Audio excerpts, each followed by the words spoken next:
Greta Gerwig's toy adaptation Barbie, starring Margot Robbie, Ryan Gosling, Issa Rae, and then there were so many other faces in the movie. Cinematography by Rodrigo Prieto, who also, interestingly enough, he's also cinematographer of Killers of the Flower Moon and The Irish, written by Greta Gerwig and Noah Baumbach. Before I say this, I'm a fan of Greta Gerwig. I'm a fan of Ryan Gosling, Margot Robbie. I'm a fan of Simu Liu, Kate McKinnon. All the people involved in this movie. Noah Baumbach, I gave this movie 2.5 stars. And that could be because I'm clearly not the target audience for this movie. So why I only gave this movie 2 stars, or 2.5 stars. There were things that I liked about it. I thought the way they did Barbie Land was cool. I thought Ryan Gosling was great as Ken. I instantly thought Margot Robbie was perfect as Barbie. One of those people where you see her, you feel like they were born to play this role. I honestly feel bad giving it only 2.5 stars because I really enjoyed the cast. Or what it felt like to me for that first 30 minutes was basically like a version of Elf. I mean, you have 2 fictional characters, or 2 mystical, I guess you could say, characters. Barbie in Barbie Land, Elf in the North Pole.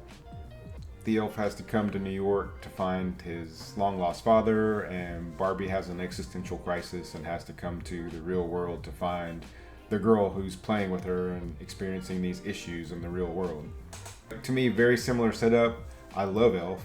Actually, this also has Will Ferrell in it too, so maybe he had some influence on overall structure of the story. But to me, like, very similar, so I was into it. My problem came in when later on in the film, after they'd been in the real world for a while, and Ken has this fascination with horses. And so for the first part of the movie, Ken, who I like to call codependent Ken, his whole life is centered around Barbie. He has no real skills, like no real interests other than Barbie. And so he follows her to the real world, and she goes off and does her own thing. So Ken is left to fend for himself. He finds out about the patriarchy. So Ken brings the patriarchy back to Barbie Land, where it runs unchecked and destroys Barbie Land, or threatens to destroy Barbie Land, I should say.